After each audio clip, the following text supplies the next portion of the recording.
गुना मध्य प्रदेश में हम लोग उदयपुर उदा खराड़ी की धरती से, भील राणा कुंजा की धरती से एवं हमारे मानगढ़ के शहीदों को साक्षी मानते हुए और पाल चित्रिया डडवाल के शहीदों को याद करते हुए दिलोड़ी पड़ली कानिया गरासिया के नेतृत्व में शहीद हुए उन तमाम शहीदों को साक्षी मानते हुए आपके गुना की धरती को, आदिवासी परिवार की विचारधारा को नमन जोहर करते हैं।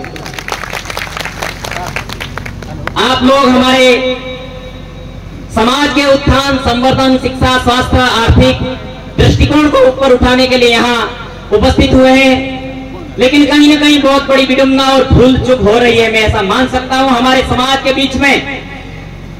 मैं कहना नहीं चाहूंगा किसी की विचारधारा पूरे भारत देश में हमारे आदिवासी को जगाने का काम कर रही है। उस कार्य के साथ हम लोग तन मन धन से जुड़े हुए हैं। हम आज कांतिबाई रोत दादा हमारे बीच में बैठे हैं। मैं उस दुर्गम क्षेत्र से आता हूं, हमारे खेरवाड़ा से सुदूर इलाके में फुटाला गांव पड़ता है मेरा, गुजरात के समीप में। पाल चित्रिया की लड़ाई 1922 में हुई थी, उस समय उस क्षेत्र से आता हूं मैं। तो हमारे वहां कांतिबाई रोत दादा ने बोर्ड पर चौक से हमें पढ़ाया था, ये जो भराड़ी कैसे बनाते हैं, हमारे पुरखों ने क्या शहादत दी, क्या बलिदानी दी। ऐसा आज हम शिक्षक तो बन ही गए, लेकिन हमारे समाज में ऐसे क्रांतिवीर महापुरुष हुए हम लोग समझना नहीं चाह रहे। पहले मांझी महाराज हुए, बिरसा मुंडा हुए, जयपाल सिंह मुंडा हुए, टांटिया भील हुए, हम लोगों ने आज तक समझा नहीं। जो कौम हमारा इतिहास नहीं जानती वो कौम भविष्य का निर्माण नहीं कर सकती। इसलिए हमारे जो महापुरुष और हमारे जो पुरखे और हमारे जो समाज के अग्रजन जिस रास्ते पर चलने के लिए बोलते हैं, तो आपको निसंकोच चलना चाहिए, ऐसा हमारा मानना है। इन लोगों का जो कारवा है हमें अच्छा लगा, हम शिक्षक तो बन ही गए, लेकिन बोलने का जो हमें तजुर्बा मिला इन लोगों की बदौलत मिला। हम लोग संवैधानिक दायरे में बात रखते हैं। हमारे भारत देश में हम लोग हमारे समाज में शिक्षा का दृष्टिकोण कैसे ऊपर उठे, आर्थिक दृष्टिकोण से कैसे ऊपर उठे, और हमारे क्षेत्र में अंधविश्वास और पाखंडवाद को खात्मा कैसे हो।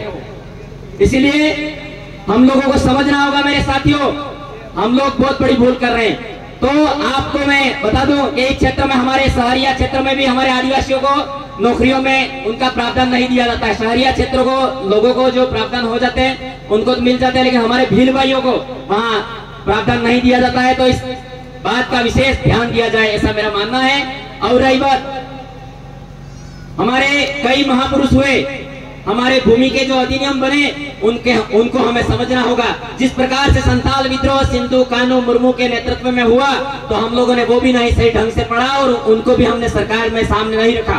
कहीं ना कहीं हमारा इतिहास हम पढ़ नहीं पा रहे हैं। 1855 में करो या मरो का नारा 8 अगस्त 1942 को मुंबई में जब सम्मेलन हो रहा था, उस समय महात्मा गांधी जी ने दिया था, वो ही हमें किताबों में पढ़ाया जाता है। लेकिन 1855 उस समय सिद्धू कान्हू उन्होंने हमारा देश में हमारा राज और माटी छोड़ो अंग्रेजों करो या मरो का नारा सिद्धू कान्हू ने दिया था। उसके बाद 1855 में 1876 में तब जाके वो लड़ाई 400 गांवों के लोग एकत्रित किए थे और 50,000 लोग एकत्रित हुए थे। कई लोग मारे गए, शहादती दी, बलिदानी दी। उसके बाद में संथाल परगना टेनेंसी एक्ट लागू हुआ 1876 में, ये हमें समझना होगा। उसके बाद में आते आते बिरसा मुंडा की लड़ाई हुई, बिरसा मुंडा की लड़ाई में भी हमारे वाले लोग शहीद हुए। उसके बाद में आपका छोटा नागपुर टेनेंसी एक्ट लागू हुआ 1908 में। उसके बाद में ऐसे करते करते हमारे राजस्थान टेनेंसी एक्ट 1955।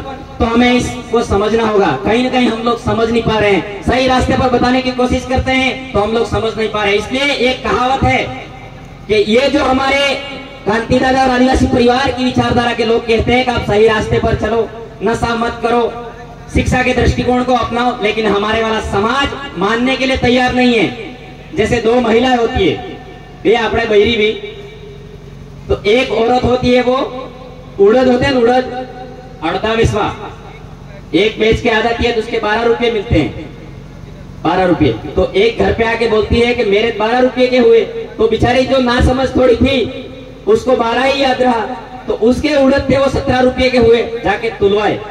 तो सेठ जी ने बोला तेरे 17 रुपये हुए, तो जो घर पे आके जिस औरत ने बताया 12, तो वो औरत सेठ जी को लड़ पड़ी। सेठ तम बीजा से तरता है तिम महीने से तरवान 70 पत्थर मुने जोड़ो मारते 12 रुपया तुझी। इसलिए हमारे इस आदिवासी परिवार की विचारधारा कहती है कि सही मूल्य करो, सही आकलन करो, सही दिशा दृष्टिकोण की ओर बदलो, तो हमारे देश का भविष्य और भारत देश का निर्माण और नींव बदल जाएगी। हम इस देश पे फिर से हुक्मरान बन जाएंगे, ये मैं कहना चाहता हूं। और आप लोगों को हमारे एक पुराने जो यूनानी हुए थे, जो इटली के गैलीलियो, उस समय गैलीलियो ने कहा था कि ये जो जमीन है वो घूम रही है, लेकिन मानने के लिए तैयार नहीं हुए थे लोग। तो वैसे के वैसे आदिवासी परिवार संगठन के बंधन को तोड़कर आप आदिवासी परिवार की विचारधारा को थाम लोगे तो पूरे भारत देश में चलोगे। तो मैं ये कहना चाहता हूं, जब गैलीलियो था उस समय गैलीलियो ने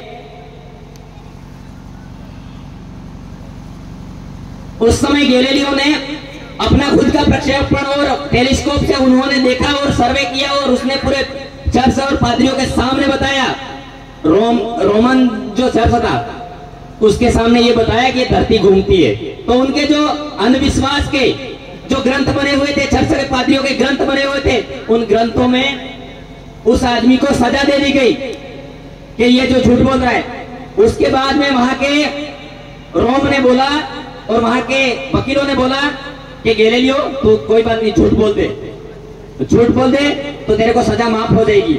उस व्यक्ति ने झूठ नहीं बोला, झूठ बोलते हुए भी बोला, पैर पर जमीन पटकते हुए, एंड इट मूव्स, यानी कि उसने कहा कि ये अब भी घूम रही है।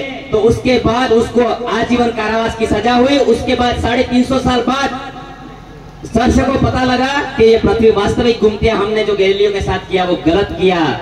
तो आज भी उस रोम की तरफ उसकी अंगुली काट के लगाई गई है चर्च में, और पृथ्वी घूमती है ऐसा इंगित करती है। हमारे वाले बुद्धिजीवी समाज के आज हमारे समाज में सही दिशा की ओर काम करते हैं। कई सारे दिल्ली के प्रोफेसर बैठे हुए हैं और हमारे समाज के शुभचिंतक बैठे हुए हैं। ये जो एमएलए विधायक है वो हमारे विधानसभा के दायरे को लेकर है, वहां काम करे, क्षेत्र के उत्थान के लिए काम करे, करते हैं बस अर्थ। लेकिन हमारे यहाँ एमपी में और पूरे भारत में इनको घूमने का ठेका थोड़ी ले रखा है, लेकिन इनको यहाँ जिन्हें चैन सुकून से सोने नहीं दे रहा है, इस समाज की दर्द है वो, इसलिए इनको दर्द महसूस होता है। इसलिए 600-700 किलोमीटर दूर आपके समाज के बीच में आते हैं। अगर हमारे इन समाज के अग्रजनों की बात नहीं मानी तो जीवन पर हमारे समाज का उत्थान नहीं हो सकता है। मैं ये कहना चाहता हूँ।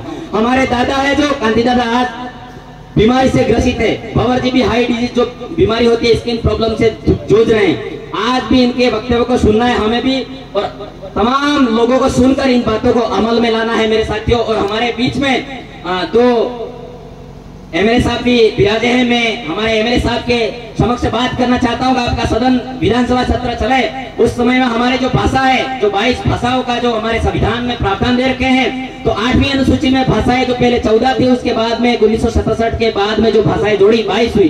तो बशर्ते हमें अनुच्छेद 343 से लगा के 351 में हमें बशर्ते प्रावधान दे रखे हैं, जिस क्षेत्र में बोली भाषा के आधार पर उनको उस भाषा सहेजने का हक है। तो आप सभापति महोदय के सामने टेबल बजाकर अपनी प्रतिलिपि पेश करें। हमारे इस भारत में बिलों की अलग से बोली होनी चाहिए। और रही बात 1871 से लगा के 1851 तक हमारे 80 साल तक धर्मकोलम चल सकता है आदिवासियों का, और आज हमें 63 साल हो जाने पर पता लग रहा है कि हमारा धर्मकोलम था। मेरे साथियों, ये दुखद बात है, हमें समझना होगा। तो मैं हमारे इस मंच के माध्यम से हमारे जनप्रतिनिधियों का ध्यान आकर्षित करना चाहूंगा कि हमारे धर्मकोलम की बात है वो प्रखर तरीके से आप टेबल बजाकर बात करेंगे तो हमारा धर्मकोलम बनेगा। तो अनुच्छेद 2 और अनुच्छेद 3 में हमें पृथक राज्य बनाने की मांग है, वो मांग भी मिल जाएगी और बिल प्रदेश भी बन जाएगा, और बनकर हम लोग एक चैन सुकून से हमारे क्षेत्र में प्रगति, उत्थान, प्रगति, संवर्धन कर पाएंगे, ताकि हमारे क्षेत्र में शहरिया में जो शिक्षा की समस्या है, पूरे जो बिल प्रदेश में समस्या, सारी समस्याओं का निदान बिल प्रदेश बन जाएगा।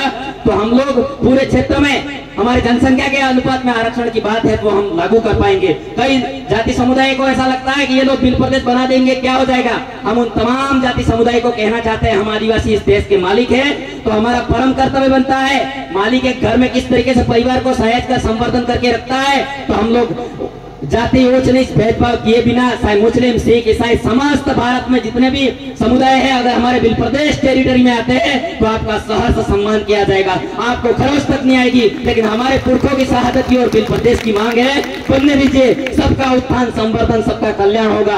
और हमारे आदिवासी समुदाय के होने के नाते पूरे विश्व के कल्याण की सोच रखते हैं। उसी बीच में ज्यादा समय ले रहा हूँ, मुझे माफ करें। लेकिन 700 किलोमीटर चलकर आया हूं, तो मैं एक गीत के माध्यम से मेरी बात को खत्म करना चाहूंगा।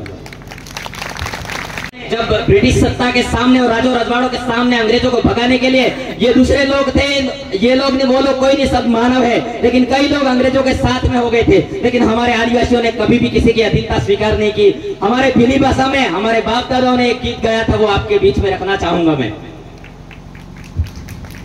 बुरिया रे बुरिया करे बुरिया जातो रे जे तारे वाला दे समय